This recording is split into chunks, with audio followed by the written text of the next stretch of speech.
Gracias por estar aquí una vez más en esta noche que creo que es el día más frío que hemos tenido en lo que llevamos de ya casi invierno. De modo que mi agradecimiento porque hayas venido una vez más. Y mi agradecimiento también a los patrocinadores, sin los cuales pues sería bastante complicado poder organizar esto, porque somos una asociación que gasta poco. Y por supuesto al Castillo de Pilar Buenas, que es un sitio espectacular y en el que nos encontramos bien. Yo voy a empezar enseñándole a ustedes esta foto. No sé si se ve bien, pero se la pueden imaginar. Esta es la foto que se hizo el mes pasado, de la reunión anual que celebra el Fondo Monetario Internacional. Ahí aproximadamente, los he contado un poco por encima, pero bueno, hay unos 110 personas, de los cuales 6 son mujeres. Les he querido enseñar esa foto para que puedan ustedes entender un poco lo que es la personalidad de la invitada que tenemos esta noche y lo difícil que le ha resultado llegar a estar en esas fotos, en un ambiente lleno de corbatas, de un mundo hecho de hombres, y que le ha tenido, no prohibido por ley, pero casi prohibido el acceso durante mucho tiempo. Para llegar ahí, al sitio ese que ocupa hoy la vicepresidencia del Banco Europeo de Inversiones, ha recorrido un larguísimo camino. Y yo no le voy a hablar mucho de lo que ella va a hablar luego del Banco Europeo de Inversiones, de final, porque no sé, pero sí sé algo de ese camino que ha recorrido. Magdalena Álvarez se quedó huérfana de padre y madre a los 16 años y siguió viviendo sola en Málaga, hizo su bachillerato, se arreglaba su casa y un día me confesó en una de las muchas entrevistas que le hice que ese bachillerato lo terminó con una media de 4 matrículas de honor y el resto sobresaliente, decía con mucho orgullo merecido. Cuando terminó el bachillerato se fue a Madrid, estudió Ciencias Políticas, al mismo tiempo que estudiaba con beca, por supuesto, daba clases particulares con tantos estudiantes que tienen que sacarse unos dinerillos para poder subsistir, y terminó la carrera de Ciencias Económicas a los 23 años y 4 años más tarde era inspectora de finanzas. Yo siempre llamo inspectora de Hacienda, ¿no?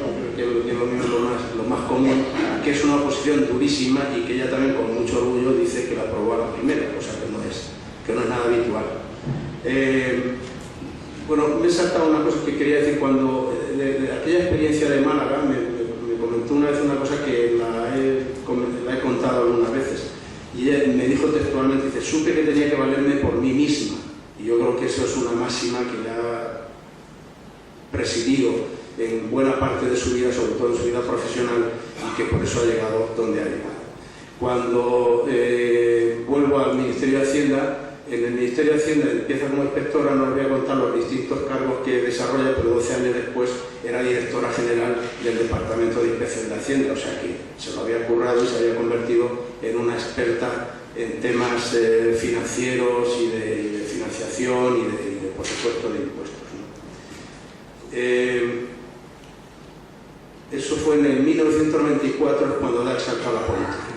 Hasta ese momento pues era una mujer experta en esos temas tan duros y tan difíciles, y de repente Manuel Chávez la hace consejera de Economía y Hacienda, y es la primera mujer, que eso ahora me parece una cosa normal, pero en 1994 era importante, la primera mujer en toda España que ocupa una consejería de esas características.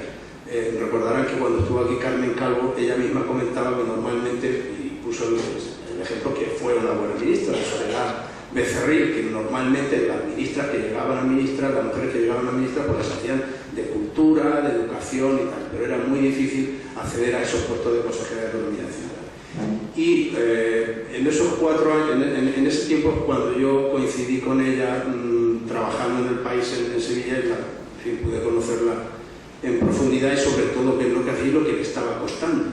Por ejemplo, Magdalena quiso hacer una cosa que hubiera probablemente agilizado mucho el panorama de las cajas de ahorro, que quiso fusionar las 6 cajas de ahorros que había en ese momento en Andalucía y hacer una gran caja única y que fuera pues un poco el organismo financiero de la comunidad autónoma. Eso fue imposible porque tuvo muchísimos adversarios en contra, algunos del propio partido, ¿no? Del propio Partido Socialista.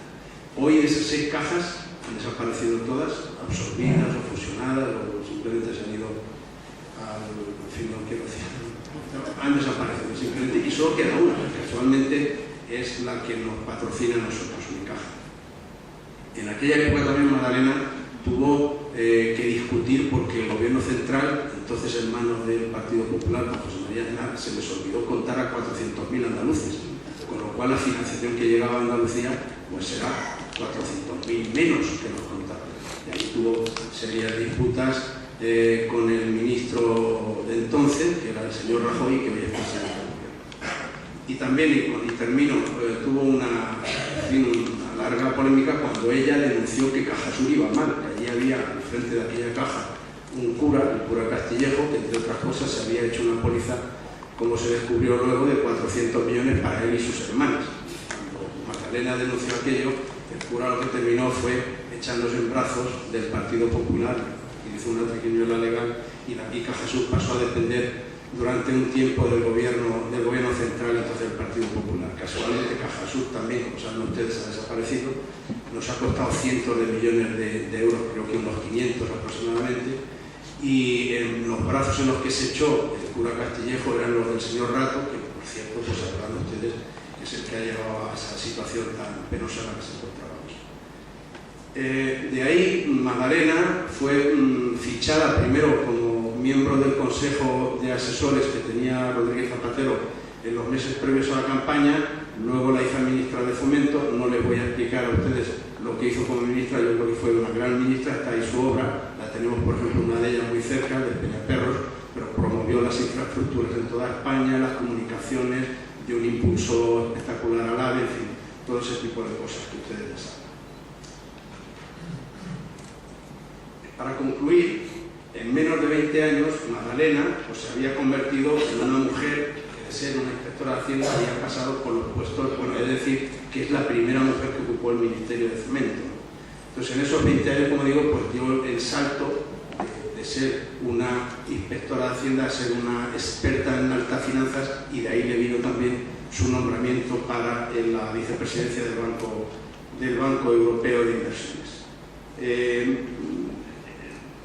Un día me dijo, hablando de estos temas, de las dificultades de las mujeres para acceder a esos puestos, una frase que les voy a leer, es muy corta, textualmente. Dijo: las mujeres nos movemos en un mundo de hombres y muchas veces tenemos que adoptar las claves de los hombres para desenvolvernos en ese mundo y cambiarlo. Ese es el camino, meterte en el mundo de hombres, cambiarlo y convertirlo en un mundo de mujeres y de hombres. Y esa es la mujer que tenemos aquí esta noche, una mujer de coraje. Buenas noches.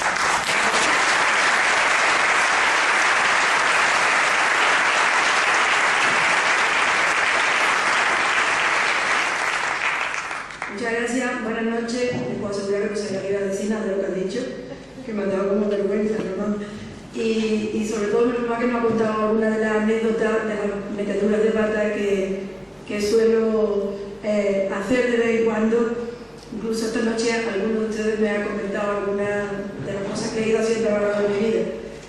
Sí es verdad que he hecho muchas cosas, pero también es verdad que ya tenemos unos cuantos años y nos ha dado tiempo a ir cambiando de responsabilidades, de trabajo, de sitio donde vivir, pero sí hay una constante que no tiene nada que ver con el tema del que hoy voy a hablar, pero que me ha gustado mucho que lo plantee, nomás porque sí creo que necesitamos tener un mundo de hombres y mujeres, y puedo decirles que incluso donde yo estoy ahora se nota la discriminación, pero también por de alguna manera estar tranquilo con el camino que hemos recorrido en España. Yo pensé que cuando iba a ir a Europa, en Europa eran mucho más civilizados que nosotros, y entonces la mujer iba a estar en un papel de mayor igualdad.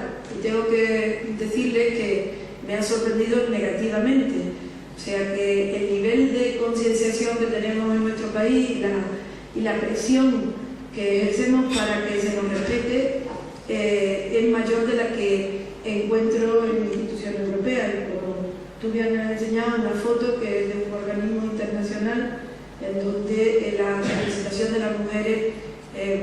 es muy baja. Y es una pena, porque para empezar ellos se lo pierden, pero sobre todo se lo pierde el mundo, porque un mundo de hombres y mujeres es un mundo mucho mejor. Es un mundo con sensibilidades mucho más compartidas y con posibilidades de actuación mucho mejores. Y es verdad que las mujeres tenemos una manera de comportarnos distinta, nos gustan cosas distintas. Yo recuerdo que una vez le dije al presidente del gobierno, José Rodríguez Zapatero, digo, bueno, ahora estamos, pero queremos ser como somos, no queremos parecer hombres, sino queremos ser como somos, que nos acepten ya con el otro perfil. Y esa es yo creo que es una batalla todavía que tenemos que dar entre todos nosotros, porque sé que todos los que estáis aquí estáis en la misma línea de igualdad y en la misma línea de respeto. Así que sin más, primero le voy a agradecer a Román que me haya invitado, le voy a agradecer a todos ustedes que estén hoy aquí perdiendo esta tarde por oír lo que voy a decirles, pero no defraudarles, pero seguro que no les voy a defraudar en la respuesta después del coloquio. O sea que lo que voy a hacer es abrir boca y después todo aquello que no haya dicho o que crean que es mejor que lo aclare, pues estoy segura de que intentaré contestarlos. Y además creo que Román y el foro, la Escuela de Ciudadanos, le da una oportunidad al Banco Europeo de Inversiones en explicar qué es lo que estamos haciendo, porque es un gran desconocido. Y creo realmente que estamos haciendo una labor importante en un momento de crisis económica, en un momento en que se necesita liquidez, en un momento en que las restricciones de crédito hacen que la actividad económica caiga y que esa actividad económica al caer suponga un drama humano que es el que estamos viviendo todos los días. Todos nosotros, uno porque les llega directamente y otro porque vemos que es una situación dramática para muchas familias. Me estoy refiriendo a la necesidad de que la actividad económica sea una oportunidad de generación de empleo y por lo tanto el nivel de vida que los ciudadanos tienen que tener. Y en ese momento en que se necesitan coordinar esfuerzos, en que se necesita tener una visión no solamente del corto plazo, sino también del medio y largo plazo, en que se necesita saber que hay políticas nacionales, pero también políticas más allá del nivel nacional, que tienen que sumarse, que complementarse, que tienen que analizar las posibilidades y ofrecerse a los ciudadanos para solucionar sus problemas. Creo que las instituciones financieras internacionales, voy a enseñar una foto del Fondo Monetario Internacional, pero hay otras muchas, como el Banco Europeo de Inversiones, tienen un papel importante.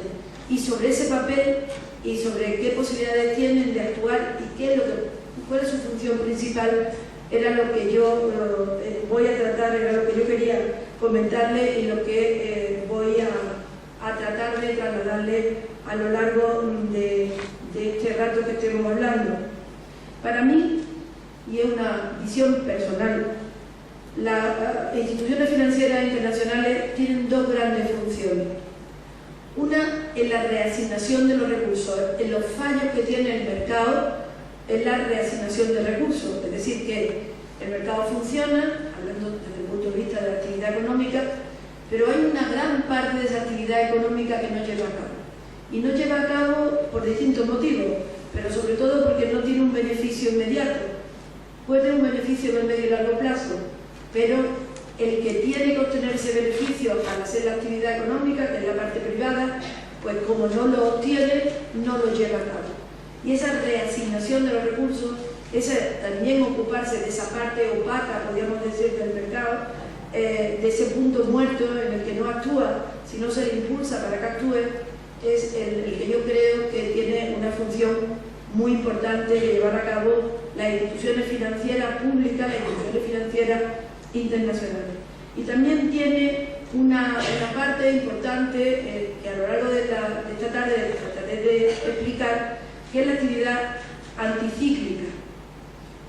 La economía, sabéis que se mueve oscilando, unas veces estamos arriba, otras veces estamos abajo, y lo que tienen que hacer las instituciones financieras internacionales es tratar de que cuando estamos arriba, achatar esa subida para garantizar que hay una estabilidad, y cuando estamos abajo, que caigamos lo menos posible, y por lo tanto hacer más estable la actividad económica, achatar los ciclos, y eso es lo que en términos económicos se llama una actividad anticíclica. ¿Eso cómo se consigue?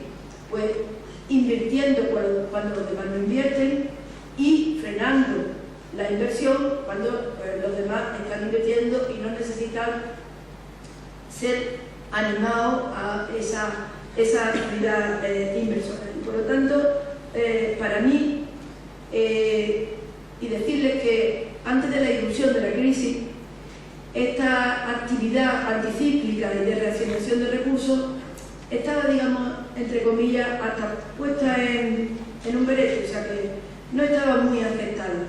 No se veía muy bien cuál podía ser el papel, la función de las instituciones financieras internacionales o las instituciones financieras públicas. Pero, como dicen, solamente nos acordamos de Santa Bárbara cuando truena, pues efectivamente cuando empieza a tronar y empieza a verse que se va hacia un declive de la economía, es cuando nos damos cuenta y echamos mano de que hay unas instituciones que pueden llevar a cabo esta actividad anticíclica. Y esta actividad anticíclica se lleva a cabo de muy diferentes maneras. Lo digo por no confundirnos. Por ejemplo, el Banco Central Europeo, que es una institución financiera europea, lo que hace es regular las variables monetarias. Es decir, pues regular los tipos de interés, es responsable de que haya pues, determinado nivel de liquidez en la economía, controla que no haya inflación, controla una parte de la economía que es la que llamamos monetaria. Sin embargo, el Banco Europeo de Inversiones lleva a cabo una actividad totalmente distinta. Lo que hace es financiar inversiones. ¿Qué inversiones? Pues después veremos, pero fundamentalmente aquellas que entienden que cumplen con la función que yo he estado diciendo ahora, con esa función de reasignación de los recursos o con esa función anticíclica. Por lo tanto, las instituciones financieras internacionales se distinguen unas de otras por el tipo de función, por el tipo de actividad, por la forma de trabajar, por el ámbito territorial. Hay instituciones financieras que son europeas, otras que son a nivel global, unas que tienen una recomendación para trabajar de una manera o de otra, pero en este punto común de reasignación de recursos creo que todas hacen una tarea muy importante. Y entonces nos tendríamos que plantear cuáles son aquellas inversiones que el mercado no lleva a cabo, que el mercado no impulsa. Yo les decía antes que son las que o bien tienen una baja rentabilidad financiera, o bien esa rentabilidad financiera tarda mucho en materializarse. Y vamos a ver algunos ejemplos. Por ejemplo, la inversión en energía renovable. Hasta que esa forma de utilizar la energía, como puede ser la solar, la eólica, no es rentable para el mercado, no la lleva a cabo la actividad privada. Sin embargo, si nosotros somos capaces de trasladarle una financiación o unos recursos mucho más baratos que los tendría que en el mercado, a lo mejor empieza a ser rentable. O si nosotros esa financiación se la damos a muy largo plazo, por ejemplo, el mayor crédito, el mayor plazo que hemos dado en el Banco Europeo de Inversiones ha sido en el AVE, Madrid, Valladolid, y ha sido a 50 años. Un préstamo a 50 años no se encuentra en el mercado, pero si nosotros le damos ese tipo de financiación, pues sí se puede llevar a cabo, porque para devolverla van a tardar mucho y por lo tanto pueden esperar a que ese AVE ya sea rentable. Entonces, esa distinción entre lo que es rentable en el corto plazo y en el largo plazo la tenemos muy presente a la hora de financiar determinadas inversiones. O, por ejemplo, otras inversiones que financiamos, que las instituciones financieras se ocupan de financiar, son todas aquellas de innovación tecnológica, todo aquello que necesita un desarrollo, una investigación que hace que la rentabilidad no sea inmediata. Un segundo ejemplo podríamos encontrarlo en todo lo referente a la educación. Por ejemplo, nosotros damos préstamos a las universidades. Esos son préstamos difíciles muchas veces de obtener en el mercado, podríamos decir, en el mercado convencional, y sin embargo sí son préstamos que se obtienen en este tipo de entidades. La modernización de infraestructuras educativas o bien, como estaba yo antes hablando, de inversiones en el muy largo plazo. ¿Cuáles son inversiones en el muy largo plazo? Recuperables en el muy largo plazo. Pues, por ejemplo, todas las de infraestructura de transporte. O estamos hablando de la alta velocidad, estamos hablando de aeropuertos, o estamos hablando de la red de carreteras, pues es una inversión que por sí solo el inversor privado no llevaría a cabo y, sin embargo, ayudándole con una financiación adecuada, sí podríamos llevarla a cabo. Otro ejemplo importante que es responsabilidad de las instituciones financieras internacionales son, por ejemplo, el de las desigualdades territoriales. Es una ineficiencia del mercado, porque muchas veces pues, es difícil invertir, supongamos, en Almería, o es difícil invertir en el otro extremo de España, en Galicia, pues porque las conexiones hacen que los productos cuando llegan al mercado pues sean más caros o no sean rentables. Y es una responsabilidad de acercar esos productos al mercado, por tanto integrarlos e invertir en este tipo de conexiones.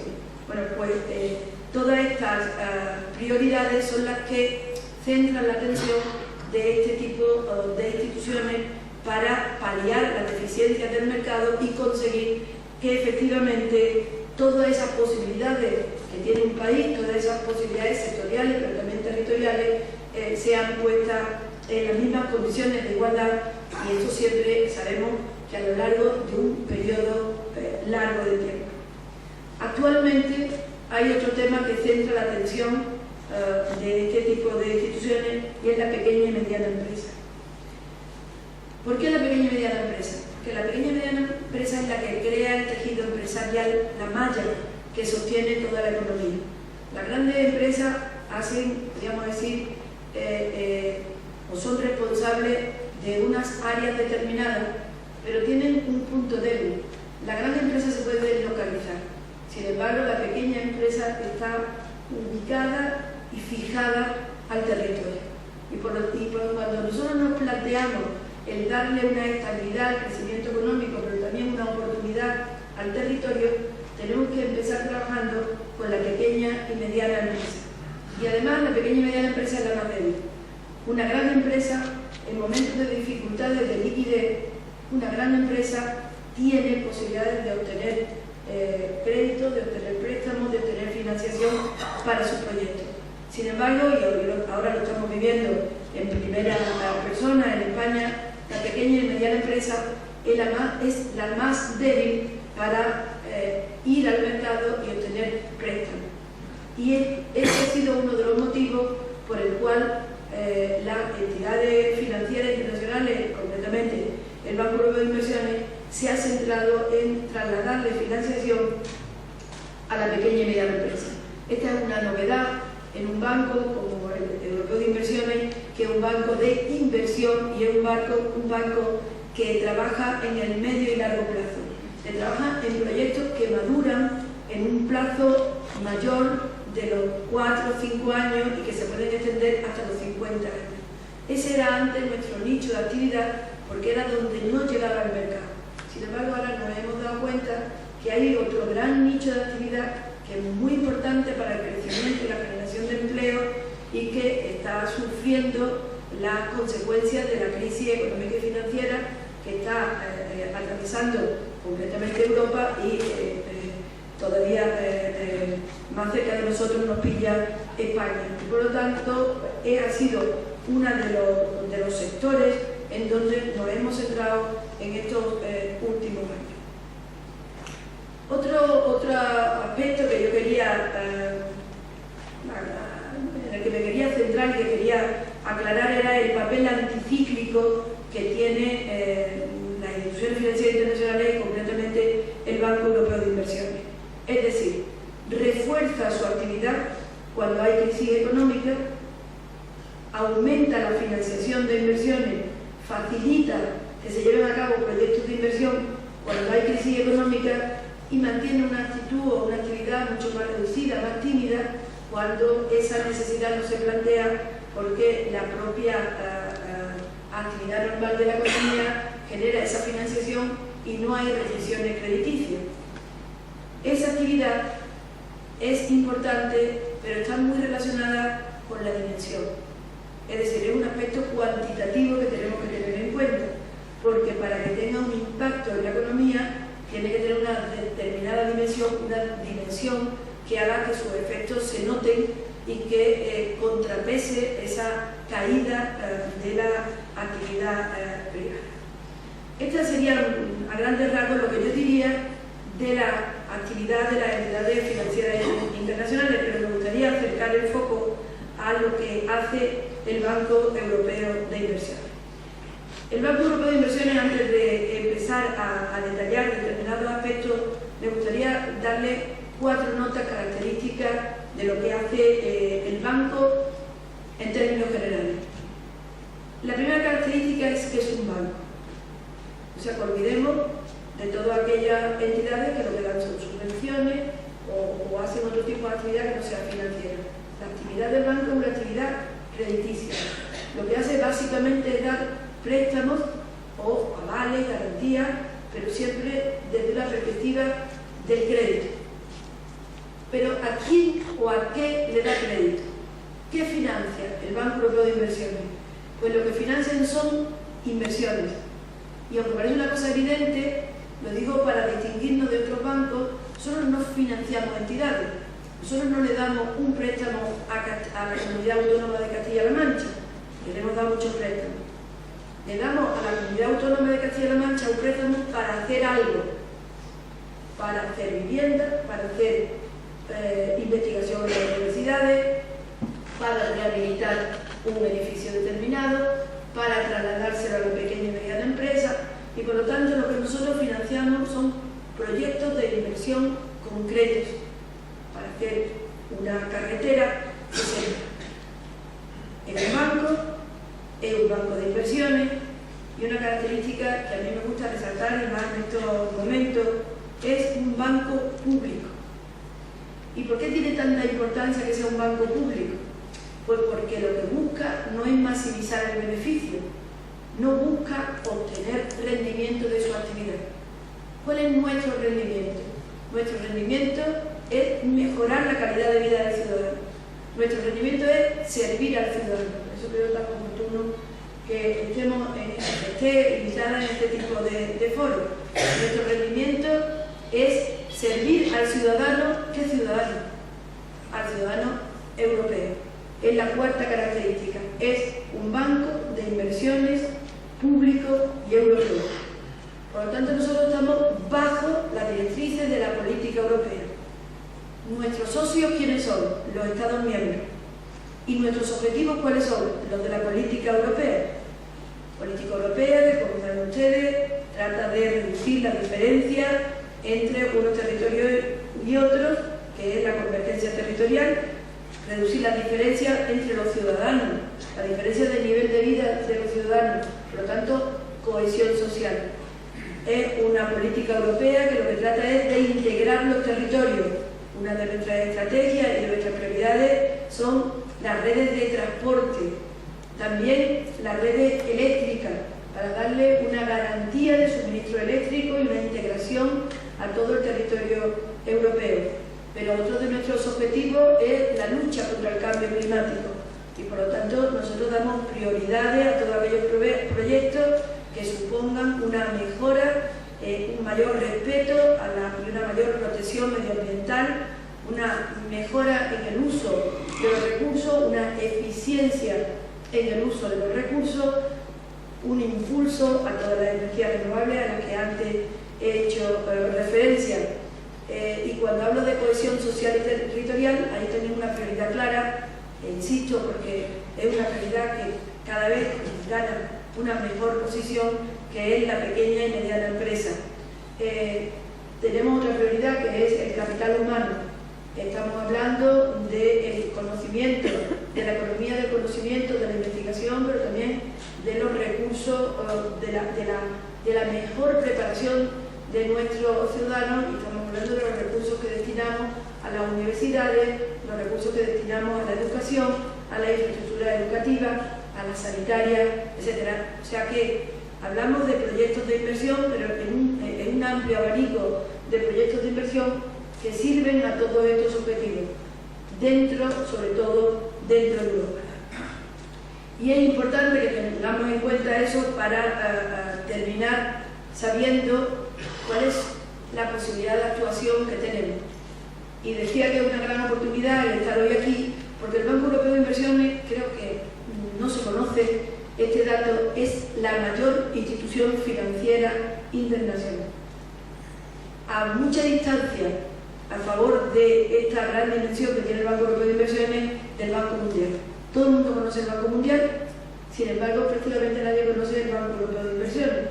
Nosotros en 2011 hemos prestado 20.000 millones de euros más que el Banco Mundial. Esa es la idea de la dimensión y de la capacidad de actuación que tenemos dentro y fuera de Europa, pero otra de nuestras características es que el 90% de la actividad, por mandato de aquellos que toman las decisiones y que establecen cuál tiene que ser nuestras directrices, el 90% de la actividad del banco tiene que ser dentro de Europa y el 10% lo llevamos a cabo fuera de Europa.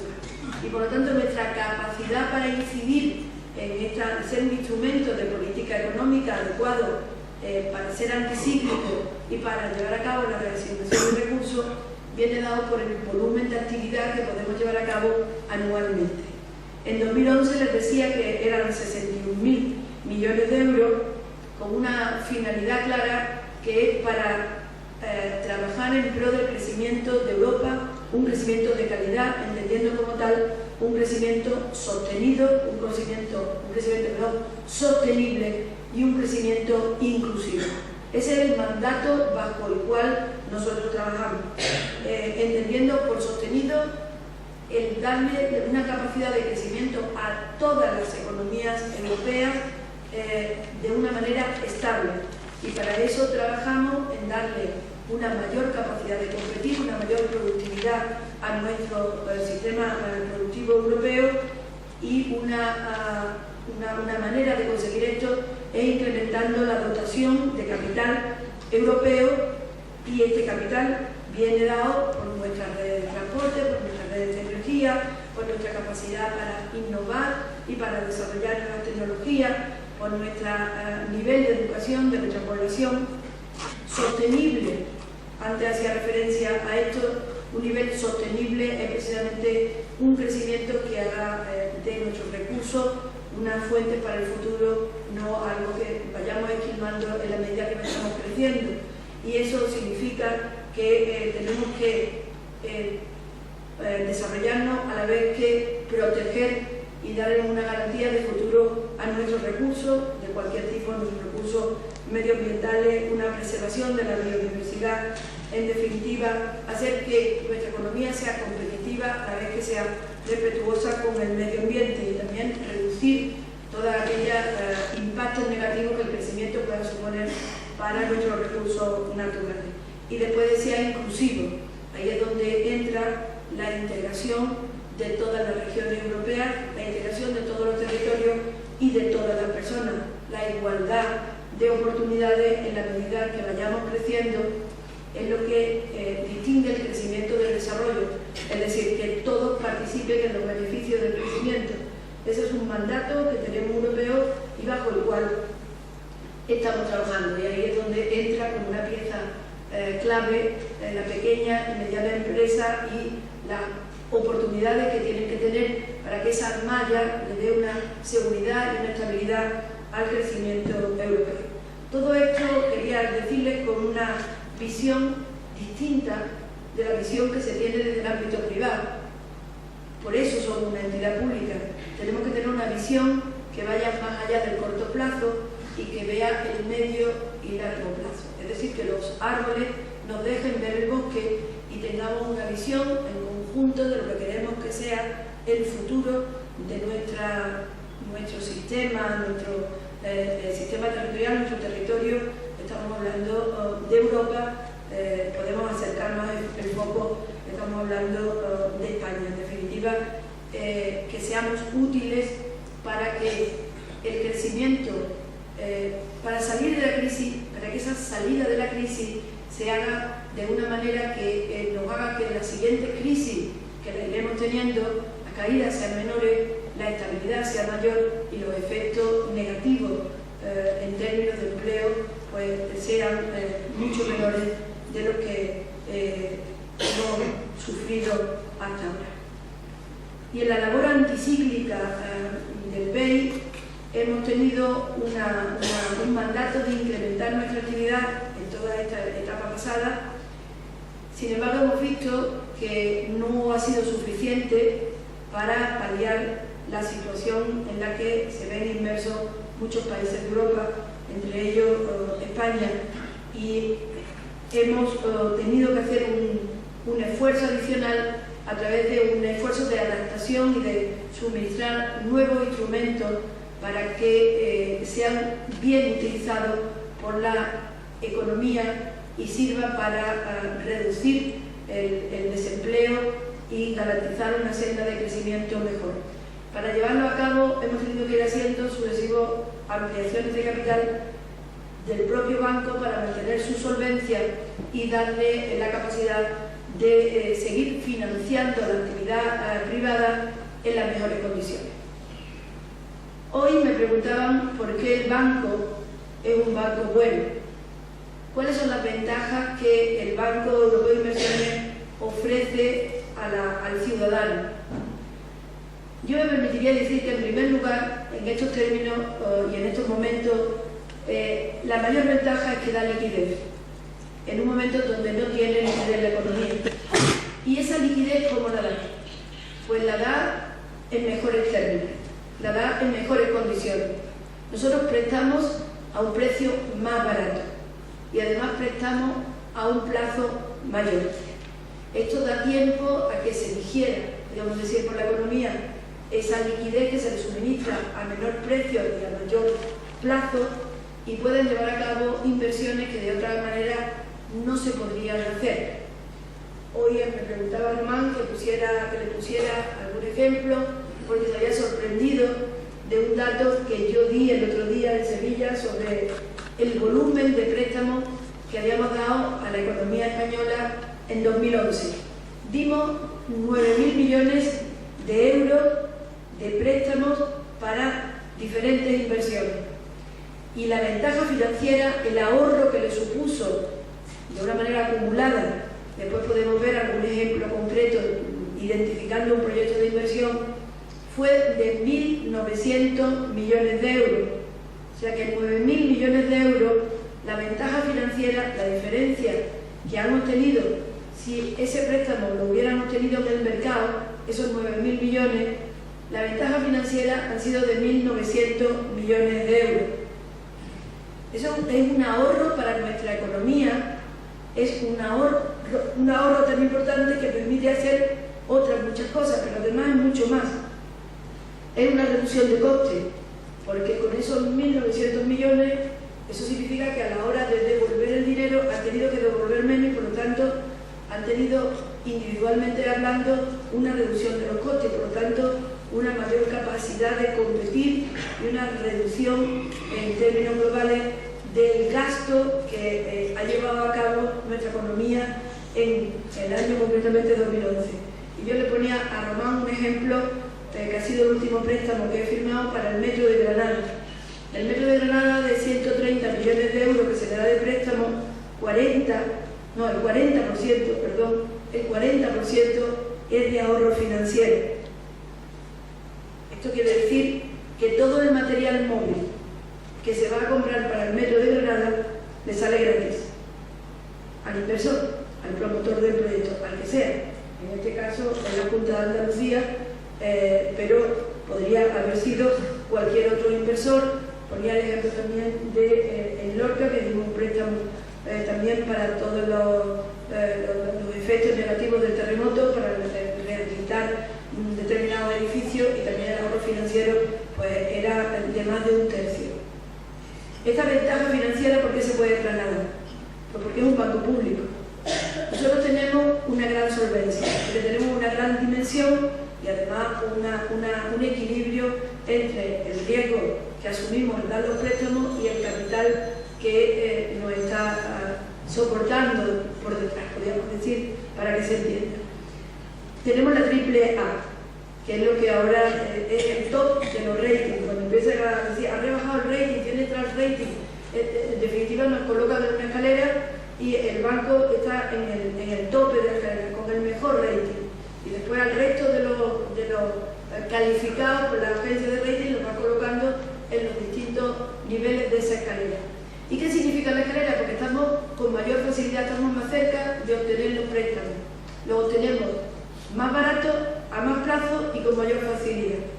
Y esa facilidad financiera se la trasladamos a los países, se la trasladamos a las compañías, se la trasladamos en definitiva a los que van a llevar a cabo la inversión.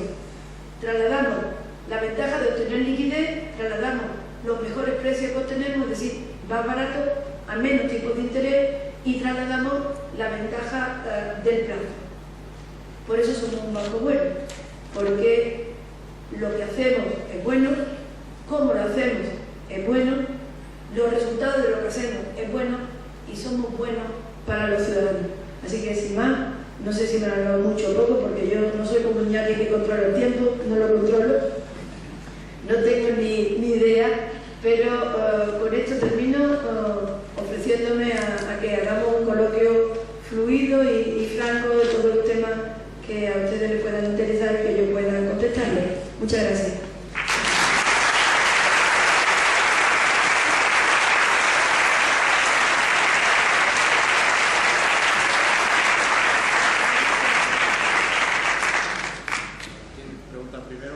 Lo mismo que tengo un micrófono en la mano. Voy a aprovechar. Aproveche. Una muy cortita.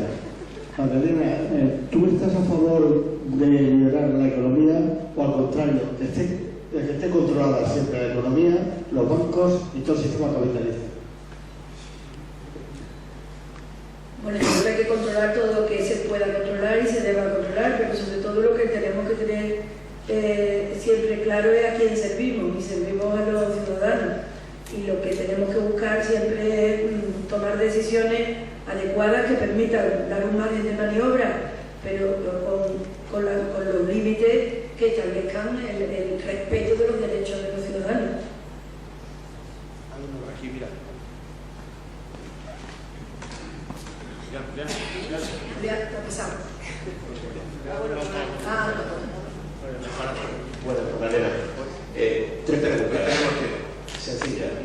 Primero, ¿le afecta o no le afecta el nuevo presupuesto, la negociación del presupuesto de la Unión Europea al BEI? Eso por un lado. Otro, porque, aunque me parece muy bien la política anticíclica que tiene el BEI, pero está claro que la política que está siguiendo la Unión Europea y el Banco Central como órgano regulador no es precisamente una política keynesiana. ¿Por qué en Europa no se da y en cambio en frente a la nueva del salto Estados Unidos sí lo está haciendo? Todos sabemos por qué la General Motors, entre otras, y todo el sector automovilístico de Estados Unidos ha resucitado por políticas keynesianas. Y por qué no se nota tanto la actividad del BEI en la prensa. Así es, un producto o es un órgano anticíclico, porque la Unión Europea no le da esa publicidad que le viene. Bueno, muchas gracias. Vamos a ver, la negociación del presupuesto europeo no afecta en absoluto al Banco Europeo de Inversiones.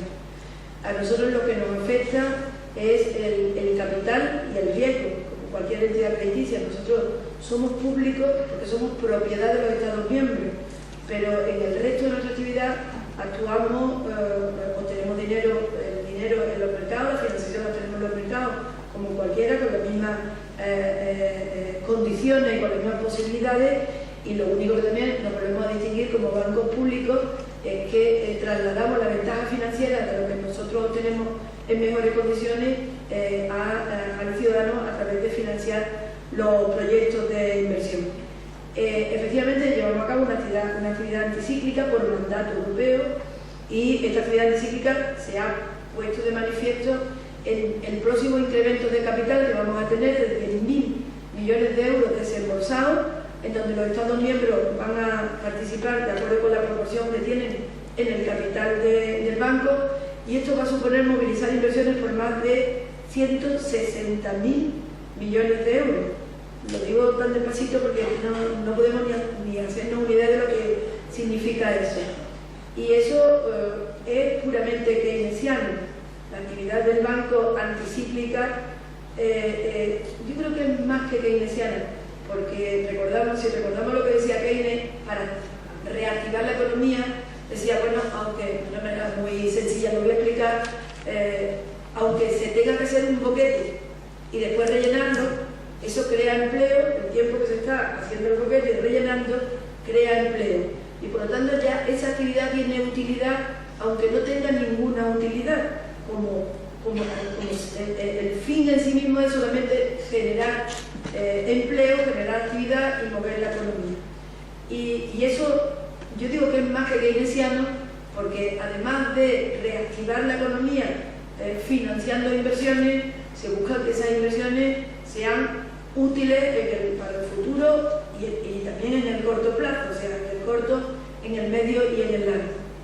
El Banco Central Europeo no tiene, yo diría que es la otra cara de la moneda. La política económica tiene dos caras, la política fiscal y la política monetaria. El Banco Central Europeo es política monetaria y nosotros somos política fiscal. La política del gasto lo llevamos nosotros y el Banco Central Europeo lleva la política monetaria. ¿Por qué en Estados Unidos o en Brasil o en China hacen un tipo de política y nosotros hacemos otra? Eso lo deciden los votos. Los ciudadanos votan y deciden qué tipo de política quieren. En Estados Unidos han votado de una manera y en Europa han votado de otra.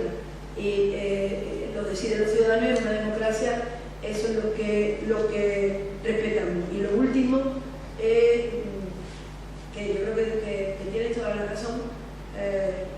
No se nos conoce porque no tenemos una buena política de comunicación. Eso es un fallo y tenemos que hacer un esfuerzo, los que estamos allí, en trasladar lo que se está haciendo para que el ciudadano europeo lo valore y lo apoye, porque tiene un instrumento de mucha potencia, es un instrumento que hace muchas cosas y puede hacer muchas más, y como es un instrumento europeo, tiene que ser conocido, valorado y apoyado por los ciudadanos europeos.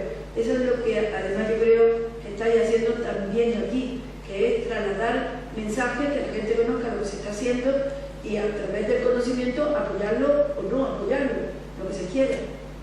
Sí, como luego transcribimos las conferencias y las publicamos en el blog y posteriormente en un libro, el que quiera que dé su nombre para identificarlo luego, porque quien no quiera pues no es obligatorio, ¿no? Para luego poder, en vez de decir pregunta, pues poner el nombre del que lo ha hecho, que quiera hacerlo voluntariamente, que lo haga.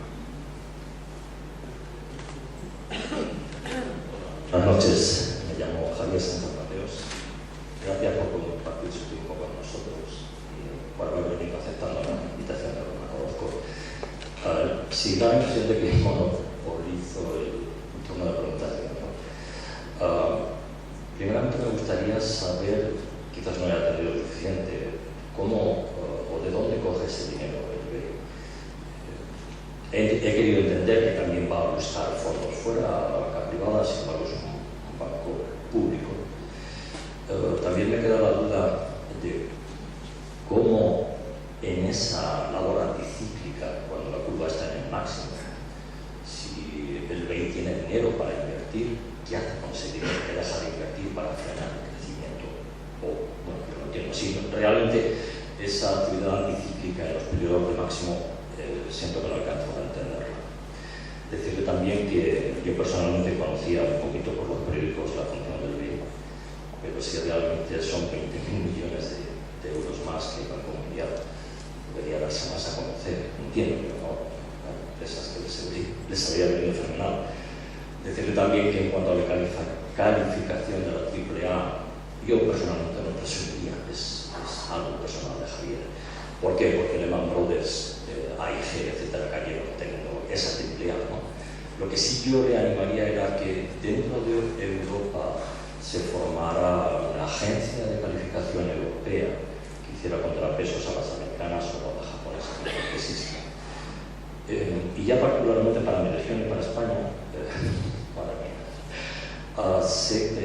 a ver, del total de esa inversión, sabemos que son más de 20 millones del Banco Mundial, pero hay una parte que viene a España, ¿no? La parte que viene a España es una cuenta muy concreta, y la parte que viene aquí a La Mancha. Sobre todo porque en el ámbito de las nuevas energías y en esa preocupación que recoge de la UE en cuanto a que esa preocupación por el medio ambiente, las energías renovables precisamente en España, en la eólica somos punteros a nivel mundial de investigación de instalaciones, sin embargo en España y concretamente en Castilla-La Mancha hay una empresa como NERE durante meses del sector eólico concretamente, no sé, no decir el nombre, pero es una empresa noruega o sueca, no recuerdo muy bien, hace palas eólicas de 45 metros de longitud. Y también hay empresas que se dedican al sector fotovoltaico, ya sea para la célula o para la oblea, que están en un ERE, en un año, y que, bueno, yo creo que podrían haber recogido esas subvenciones de ley. Muchas gracias y perdón por esta intervención.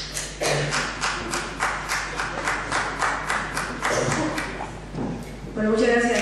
Ante todo, voy a aclarar una cosa. El BEI no da subvenciones. El BEI solamente da préstamos. Y da préstamos, para empezar, a quien se lo pide.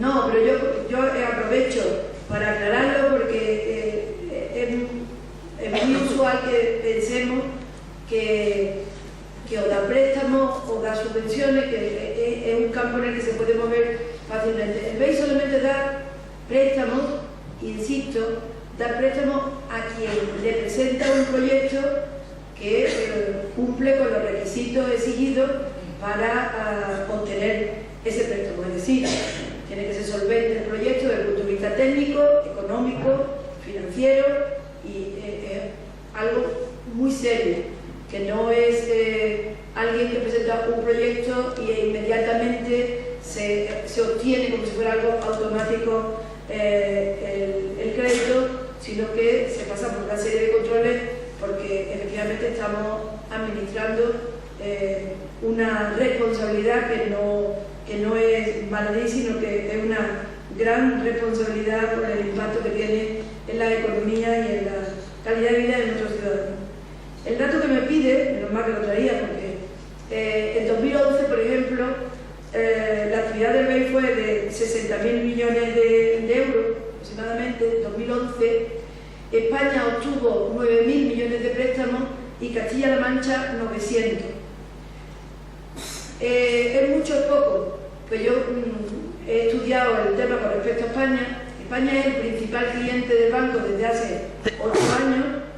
España tiene una participación en el capital del banco del 9% y esto es aproximadamente el 15%.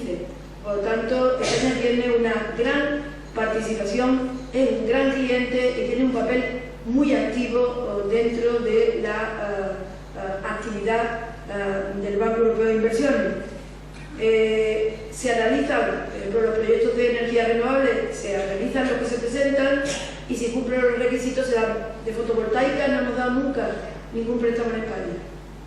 No sé por qué no nos da ninguno. O sea que de energía solar, yo creo que aquí traía incluso algunos, no sé si se llama mancha solar, pero me puedo estar equivocando.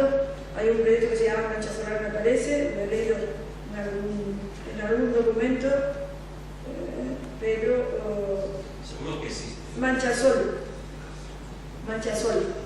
en 2012. Es uno de los proyectos que hemos dado en 2012. He sonreído en relación a su propuesta o a tu propuesta de una agencia de calificación europea.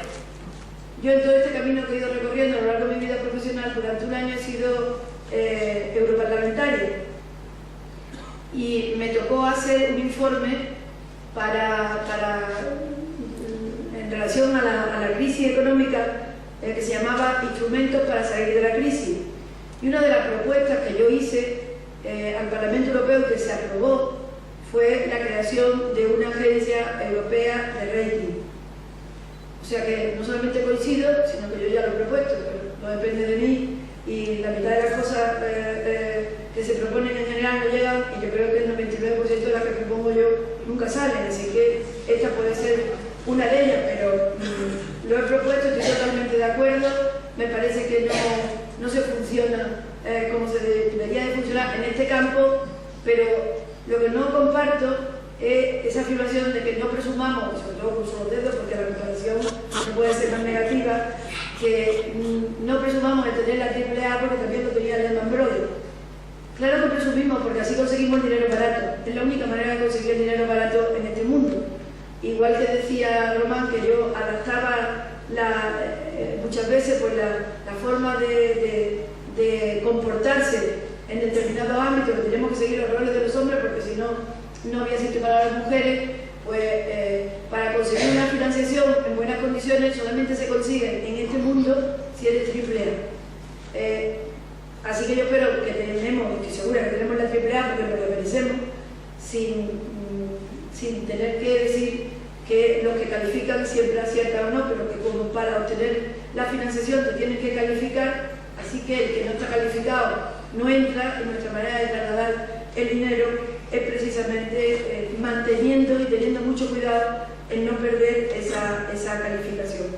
Otro comentario que hace es el tema de la comunicación, o sea, totalmente de acuerdo, no es de responsabilidad del banco, pero vaya, si lo hubiera sido a lo mejor todavía sería peor. Lo podría yo incluso empeorar, pero es verdad que es una pena que no sea conocido porque necesitamos del apoyo de aquellos que son nuestros dueños, que son los ciudadanos europeos. Por lo tanto, deberían de conocernos para saber lo que está haciendo. ¿Qué hacemos en expansión? Mantener un perfil bajo, y en recesión incrementamos incluso el capital para tener aún mayor capacidad para actuar en momentos de crisis económica. Y por último, en esto me voy a parar un poquito más, ¿cómo nos financiamos? Cuando se constituye el banco, se crea con un capital, y en ese capital solamente participan los Estados miembros, con determinados porcentajes, cada uno distinto, España concretamente con algo más del 9%, Italia, Francia, Reino Unido y Alemania con el 16%. Nosotros somos el quinto accionista del banco, 4 grandes, que son estos 4 países, porque pusieron el dinero y no hay la más mínima discusión, el quinto España, y después a mucha distancia, a más de la mitad, otros países, y después con muy poca participación otros muchos países europeos. O sea que esa es la composición del capital. A partir de ahí, de esa primera aportación, que parte está desembolsado y parte está sin desembolsar, del capital, sin desembolsar del capital, ¿cómo tenemos dinero? En los mercados. Exactamente igual que cualquier institución pública o privada que va al mercado a obtener financiación a través de la emisión de bonos y colocándolo en sucesivas emisiones en los mercados y de ninguna otra manera. Por eso es la importancia de la AAA, porque los mercados te dan esa financiación, te la cobran según la calificación que tenga en ese rating de esas 3 agencias existentes actualmente en el mundo. Creo que he contestado todas las preguntas. Sí. Muy buenas noches, Magdalena. Soy Rafael, vengo de Ciudad Real. Te he saludado antes recordándote una anécdota de aeropuerto subterráneo. A mí me ha parecido muy interesante tu intervención, se agradece, en la línea que ha dicho el compañero de antes, de que este Banco Europeo de Inversiones es un gran desconocido. A mí me he alucinado con esas cantidades tan grandes que has dicho. Y destaco de tu intervención, y no quiero hacer un resumen, esas 3 B que has dicho, ¿no? Que como dicen en mi pueblo, el bueno, bonito, barato, ¿no? Y en una defensa que has hecho de lo que es la banca pública. Sin embargo, a mí, con la que está cayendo, venías a explicar tu banco de inversiones, y lo has hecho muy bien. Sin embargo, sí que parece que el discurso era una especie de, o esta sala era una especie de ínsula barataria, ¿no? Con la que está cayendo. Y a mí sí que me gustaría, con todo el cariño del mundo, tirar de tu parte más de experiencia como inspectora, como consejera de Hacienda, como ministra, como eurodiputada, para que nos des una explicación de todo esto que está ocurriendo. A mí me interesa interesa muchísimo. Y para ponértelo fácil, barra difícil, para que no dé la explicación genérica de la crisis, en esa defensa que has hecho de la banca pública, aquí el gran padecimiento que tenemos los españoles y los castellano-manchegos día a día, hora a hora, minuto a minuto, es que se ha optado por la banca y no por los ciudadanos, lógicamente. Y ayer oíamos la noticia de esos 30 y tantos mil millones que se tienen que repartir entre Bankia, Caixa Cataluña y la Caja Gallega, ¿no? Entonces yo sí que quiero saber, y reitero, ¿no?, en esa alabanza del bueno, bonito, barato, quiero saber, ¿no?, en esa opción que se ha tomado por la banca a costa de destruir ese modelo que nos habíamos dado, destruido, que yo no sé, es mi mayor miedo, cuánto tiempo vamos a tardar en recomponer si es que somos capaces, con esta victoria absoluta del capitalismo, es si no había sido posible, Magdalena, otra fórmula. Sí, necesitaríamos otra ponencia. Yo primero, lo he comentado a algunas personas con las que hemos estado, bueno, que hemos visto antes de entrar aquí. Yo vengo aquí como vicepresidenta del BEI porque si no, no podría venir de ninguna manera. El Banco Europeo de Inversiones, todas las instituciones europeas establecen unas limitaciones en nuestras presentaciones públicas porque, en definitiva, somos una institución europea y representamos, por lo tanto, la política europea. No puedo hablar de política nacional, no voy a hablar de política nacional, lo siento. Todos sabéis lo que yo pienso, no haría ni siquiera falta que lo dijera de una manera expresa, pero francamente es que no puedo entrar en un análisis de la política nacional porque no lo permiten las normas de actuación del banco. Y en esos términos, sabía Román que venía, y en esos términos he tratado de hablar. Yo sé que hubierais preferido que hablara de otra cosa, pero entonces no hubiera podido venir. Yo claro que defiendo lo que significa el Banco Europeo de Inversiones. Lo defiendo, creo, y aunque parece que es una invención que he venido a contar sobre algo que no existe, como dicen en mi tierra, lo que es. Y eso es lo que es el banco. Distinto es que no se conozca, pero está llevando una función que yo la defendería hasta sus últimas consecuencias. Una función anticíclica, una función de reasignación de los recursos, una función de tratar de equilibrar y de mantener sectores importantes de la economía que difícilmente el mercado mantendría. Yo creo que con esta explicación queda claro la función que tiene y lo que está defendiendo. Pero de verdad que lo siento, no voy a meterme en nada que sea política nacional, por mucho que cuando cierre la puerta de mi casa tengo la misma opinión que he tenido siempre. Sí, buenas noches. Yo un par de preguntillas muy sencillas. La primera es, ¿en alguna ocasión el Banco Europeo de Inversiones ha tenido algún impago? Y en el caso de que haya tenido algún impago, tenga algún impago, ¿cómo reacciona? Muchas gracias. Sí, lo tiene muy bajo.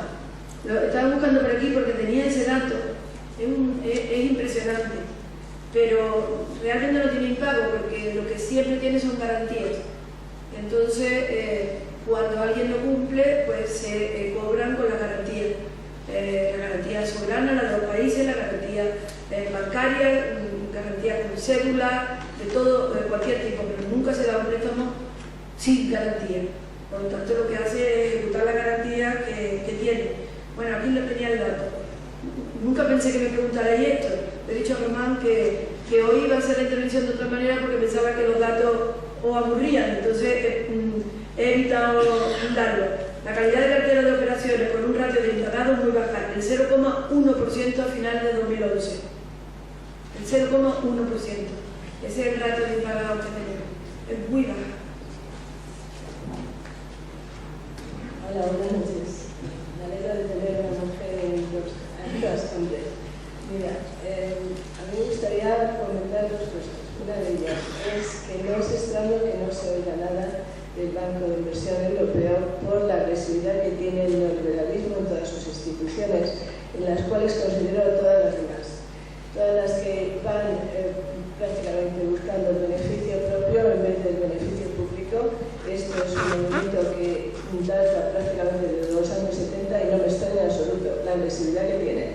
Y luego hay otro punto que me gustaría aclarar, que yo no sé si tengo la cifra exacta, y es que la Reserva Federal Norteamericana tiene la facultad de, su mandato es controlar la inflación, asimismo el Banco Central Europeo, pero a diferencia del Banco Central Europeo, la Reserva Federal Norteamericana tiene el mandato de un 19% del Producto Interior Bruto norteamericano anual para fomentar el crecimiento, lo cual es impresionante. Y entonces la pregunta es cómo es posible que nosotros creáramos un banco europeo con una pata coja y tan coja que es imposible prácticamente, a no ser que se reforme las instituciones y se volviera a crear nuevamente. Gracias.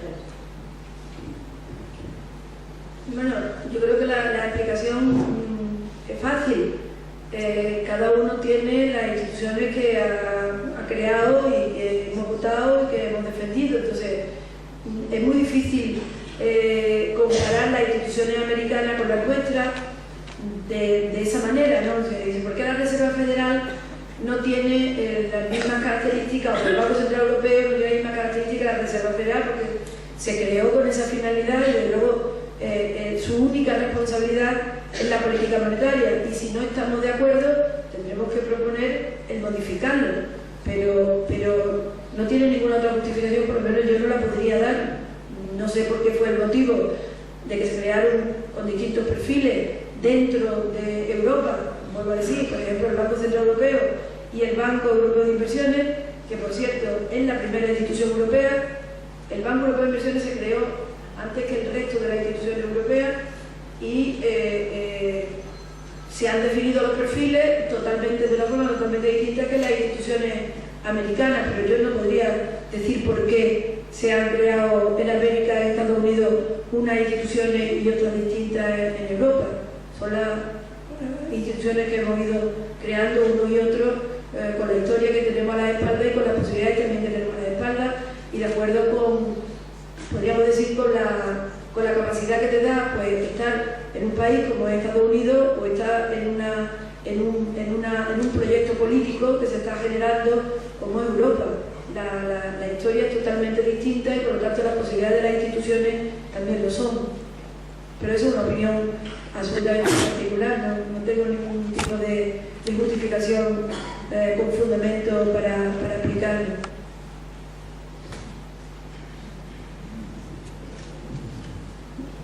Buenas noches, Diego Carrión.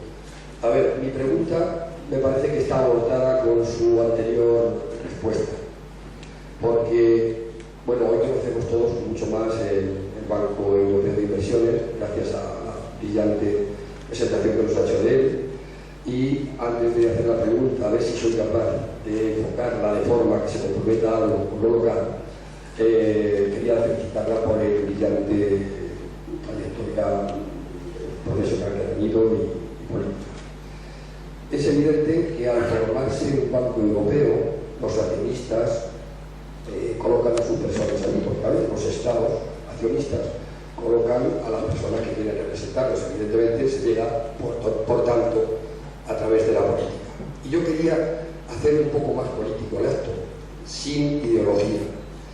En España sabe sobradamente que estamos pasándolo francamente mal, que las dificultades que hay de paro están rozando los 6 millones de parados.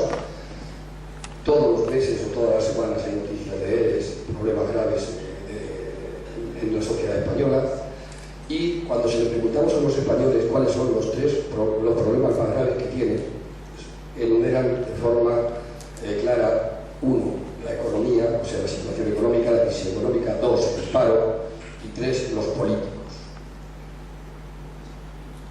Me parece que es muy contundente el pensar que los políticos, o sea, ustedes, son un problema para la sociedad española. Y sin que se quiera comprometer con la política local, con la política, en este caso, española, ahí me gustaría ver si realmente los políticos tienen alguna responsabilidad de que los españoles pensemos así. Seguramente por las actuaciones que tenemos, por cómo nos comportamos, por cómo vivimos, por la imagen que trasladamos, etc.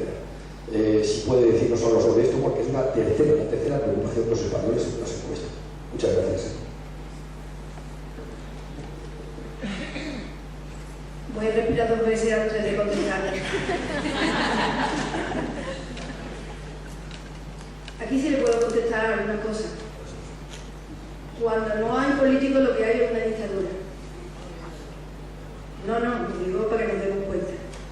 Entonces, aquellos que odian a los políticos, sin darse cuenta, lo que están reivindicando es que no haya políticos, y cuando no hay políticos, lo que hay es una dictadura. Eso es lo que es. Aquellos que dicen que no son políticos siempre son de derecha. También. O sea que cuando hay alguien, decía Franco, no, usted haga ministro, usted haga como yo, no se meta en política.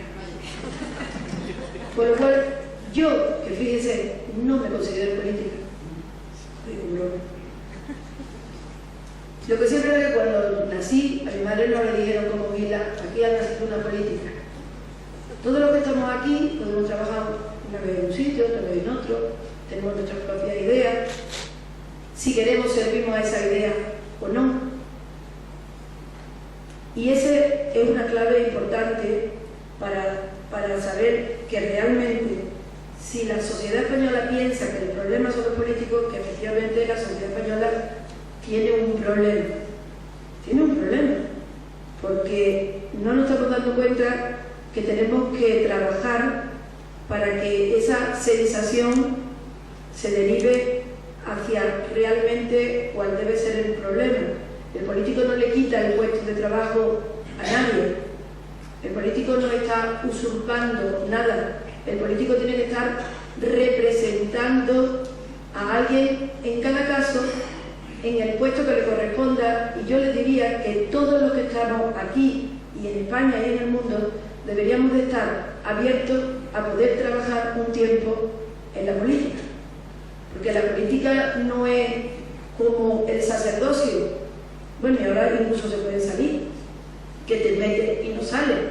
El político es el tiempo que está trabajando en política, pero cuando deja la política ya no tiene por qué estar sirviendo de esa manera, puede estar sirviendo de otra. ¿Por qué le digo esto?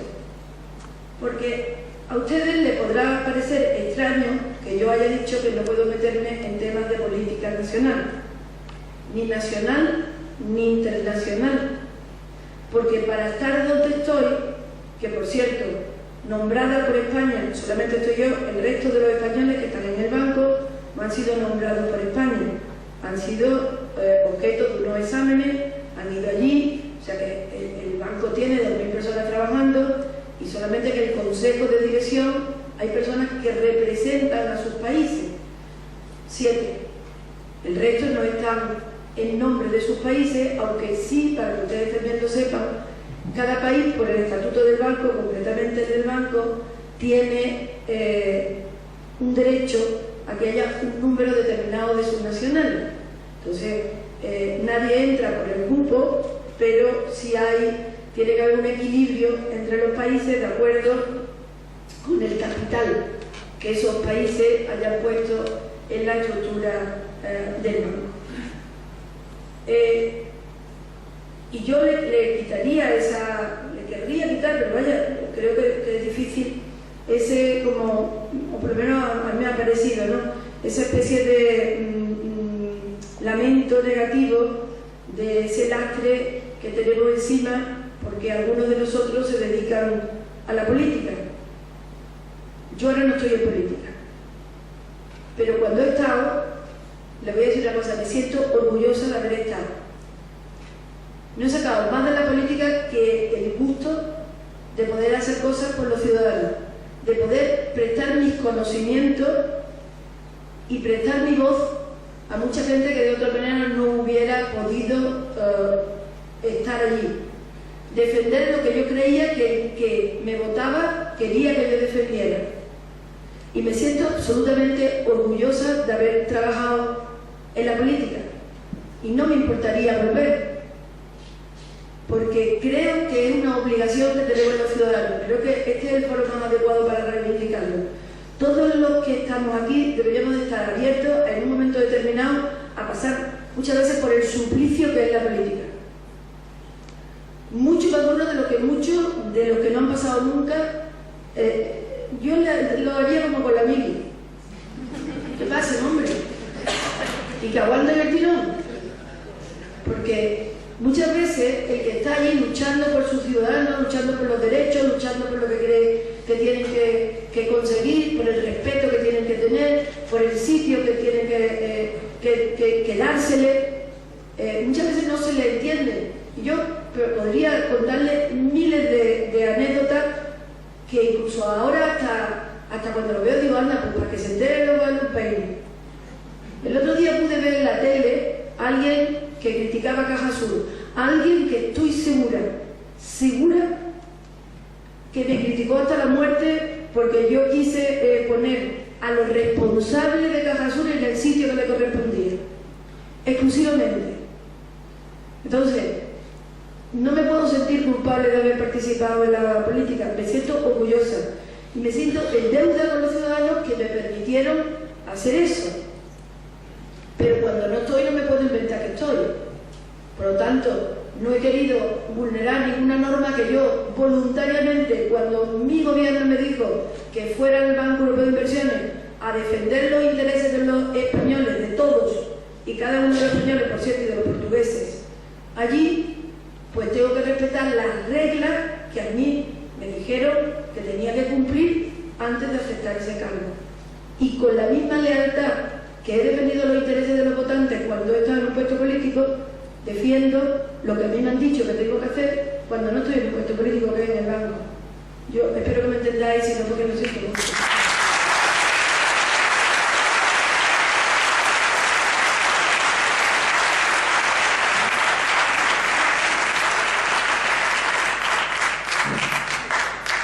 Gracias. Soy Jesús Guerrero, de Ciudad Real. Permítame, señor Álvarez, que vuelva a algo que ya se ha hablado antes. Parece ser que el Banco Europeo de Inversiones es una entidad pública que no maneja dinero público. Confírmelo porque a mí me suena raro. Segundo, se financia o tiene sus fondos de los mercados. Vale, eso, si lo entiendo bien, implica que el inversor que no está interesado en poner su dinero en un proyecto concreto porque le parece que no va a obtener beneficios suficientes, sí está interesado en prestar su dinero al Banco Europeo de Inversiones para utilizarlo como intermediario para que al final vaya el dinero a ese proyecto. ¿Lo he entendido bien? Ya lo explico. Bueno, efectivamente, el BEI es una entidad pública porque sus dueños son públicos. Los propietarios son los estados. Eso significa que los propietarios son los ciudadanos. Los dueños del banco son los ciudadanos europeos. Todos y cada uno con una participación distinta. Y ese fue el primer dinero que tuvo el banco, los primeros recursos financieros, los que pusieron en el capital desembolsado los estados miembros en nombre de los ciudadanos. Ese sí fue dinero público, o es dinero público. Y ese dinero le permitió al banco empezar a actuar en los mercados. Y lo que hace es conseguir financiación de los mercados para trasladarla a proyectos de inversión. Y ahora dice, proyectos de inversión que no son brutales pero terminan siendo, es que la rentabilidad no siempre es económica. Hay rentabilidades sociales, por ejemplo la investigación. Por ejemplo, vamos a hablar de la energía renovable. Hasta que la eólica no dé rentabilidad a las compañías privadas, nadie invertiría en la eólica porque tiene que irse desarrollando. Es una rentabilidad que a lo mejor termina siendo una rentabilidad económica, pero primero es una rentabilidad medioambiental porque lo que se quiere es utilizar otras fuentes de energía y no sabemos cómo utilizarlas y por lo tanto alguien tendrá que investigar. Entonces, son proyectos que pueden terminar siendo rentables, pero que esa rentabilidad a priori no la tienen y hay quien se arriesga a financiarlo porque ese riesgo va a estar más que compensado con el resultado social, económico, medioambiental, etc. que sea en cada caso. Entonces, ¿por qué si se le da una financiación en mejores condiciones el proyecto ya lo puede hacer alguien privado? Porque sabe que lo puede devolver, por ejemplo, en 50 años. Mientras que en el mercado lo tendría que devolver a 5. ¿Se puede devolver una cosa a 50 años? Pues mucho más fácil que a 5, y sobre todo si el mejor tipo de interés es el 1%. ¿Se puede devolver cuando es el 16 a 5 años? No. Y entonces hay un mayor abanico de proyectos que se pueden llevar a cabo si lo financia el BEI que si no. ¿Y el BEI por qué puede prestar 50 años? Pues porque consigue el dinero a 50 años. ¿Y por qué lo consigue? Por lo de la AAA. Porque en los mercados hay quien da dinero a 50 años cuando se fía de ti y no te da ni a 5 días y no se fía. Eso es lo que significa el rating. El rating significa que hay alguien que evalúa con mejor o menor fortuna, y voy a entrar, entre otras cosas porque evalúan a mi banco, pues evalúan y entonces dicen, este señor es más que fiable. ¿Ustedes saben a cuánto le están dando? ¿Cuál es el tipo de interés que ahora está financiando muchos bancos alemanes? A menos. O sea, que ellos reciben dinero por coger dinero. Están por debajo, o sea, tienen tipos de interés negativos. Esos son los mercados. Hay quien quiere poner dinero en un sitio, incluso da dinero porque le guarden el dinero. Mientras que otros, para obtener dinero, tienen que pagar unos tipos de interés muy altos. Esa es la diferencia del nivel de solvencia y del funcionamiento de los mercados. Y ustedes me preguntarán, ¿y por qué funcionan así los mercados? Pues me van a perdonar lo que voy a contestar. Pues porque les da la gana. Porque como es el dinero de cada uno, pues la gente hace con su dinero lo que quiere. Entonces, ese es el funcionamiento del mercado. Por eso yo les decía que lo que hacen las instituciones financieras es corregir ese funcionamiento, haciendo más lógico y completando aquellas donde los mercados no llegan. Porque como no les es rentable, no llegan. Entonces dice la institución financiera, no hay problema, yo voy a llegar. Yo voy a hacer, por ejemplo, una red de infraestructura de transporte que no lo harían los mercados nunca. ¿Por qué? ¿Saben por qué? Porque muchas veces que no se monta nadie en el tren y critican, dicen, anda, y han hecho un tren para que no se monte nadie. No, han hecho un tren para darle oportunidad a ese territorio para que vaya gente y se pueda montar. Y a lo mejor se tarda 15 años, 20 años, 25. Pero eso no lo haría el privado, pero sí lo hace lo público. ¿Por qué? Porque le tiene que dar oportunidad a todo el territorio, que es su territorio, es su gente. Y no cuentan si se montan 10 o si se montan 15. Quieren que en 20 años, no sé, por ejemplo, la gente no se vaya a ese territorio. O al revés, se localicen nuevas personas o vayan nuevas industrias. Entonces, no se hace una inversión, yo he sido ministra de Transporte, pero eso lo digo con tanta vehemencia, no se hace solamente una inversión pensando en lo que hay entonces allí, están pensando en todo el mundo y también en por qué no hay gente allí. Y a lo mejor lo que tiene que dar es la oportunidad para que vaya gente. Y esa oportunidad necesita muchos años, porque tiene que cambiar hasta la cultura, tiene que cambiar la manera de vivir, tiene que cambiar los sectores que están invirtiendo, tiene que generar nuevas oportunidades de empleo. Y eso necesita muchos años. Y entonces el inversor privado no quiere muchos años. Si cada uno de nosotros tenemos que hacer una inversión, o si a mí me dicen que la voy a recuperar dentro de 100 años, yo como inversor privado digo, no me interesa esto para nada. Pero como inversor público digo, sí, es que a mi territorio, a mi ciudad, depende de cuál sea mi responsabilidad, le interesa que yo tome esta decisión y dentro de 50 años seguramente pues aquí habrá un bosque, porque con ese criterio, pues, por ejemplo, nadie planta en su jardín nada que vaya a crecer en 100 años, pero sí lo tienen que cuidar para que pase en su país o en su región. Y esa es la diferencia de visión que tiene lo público de lo privado. Y es que no son incompatibles, eso lo intenté decir al principio, pero seguramente no lo expliqué bien. Lo privado y lo público no es incompatible, es todo lo contrario, es complementario. Lo que pasa es que tienen que saber convivir conjuntamente y buscarse los nichos de actividad uno y otro, el público siempre buscando el bienestar y el privado encajándose en eso. Ese es el equilibrio que tiene que tener la sociedad desde mi punto de vista.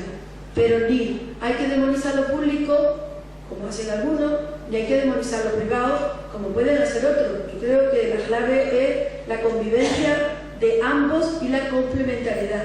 Esa es mi opinión en este tema. A ver, ¿alguna pregunta? Y haciéndola breve, por favor, para que nos hagan. Hola, buenas noches. Soy Sergio Torres. Quizá un poco coincidente sobre la pregunta que ha hecho antes el señor Sánchez Mateos. Hoy se ha tenido conocimiento del cierre de Garoña.